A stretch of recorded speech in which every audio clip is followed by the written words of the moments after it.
It is one of the newest weapons in the sky, and you can't tell, but there's no one in the cockpit. The U.S. military is increasingly relying on something called Predator power, remotely piloted unmanned aircraft, waging war in places like Iraq and Afghanistan. Frank Buckley gives us an up-close look from March Air Reserve Base.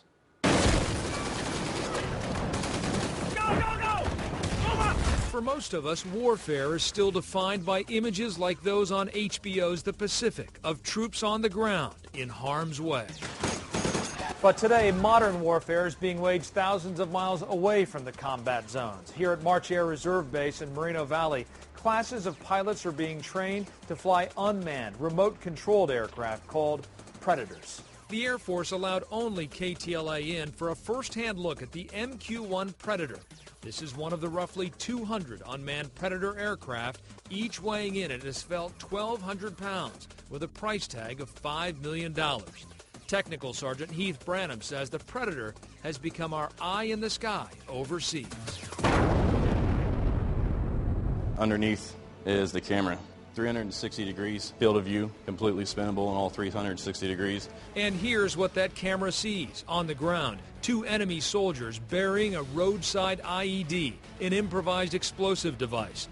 The remote piloted Predator can loiter in the air above a combat zone for 20 hours, warning coalition troops of the danger, all the while undetected by enemy troops. When it's over 20,000 feet, you can't hear it or see it with that paint scheme that we have against the gray background of the sky. It's gone. Controlling the Predators are pilots and teams of trained warriors on the ground at several locations across the U.S., including here at March Air Reserve Base. I got the chance to sit in the pilot's seat as Senior Master Sergeant Jim Blucher described the primary purpose of the Predator program. You're really a cop on the corner watching a building. And that's what we do, intelligence, surveillance, and reconnaissance. But when the situation requires it, the Predator can bring the firepower. Here, enemy fire on a coalition base is thwarted by the Predator's payload, 200-pound Hellfire missiles.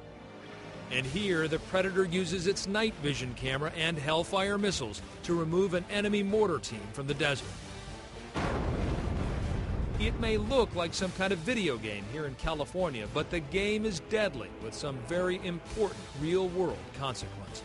Lieutenant Colonel Dana Hessmeyer says this modern face of warfare lowers the human cost of going after terrorists. Very gratifying knowing that we can fight the war from over here and protect our guys overseas.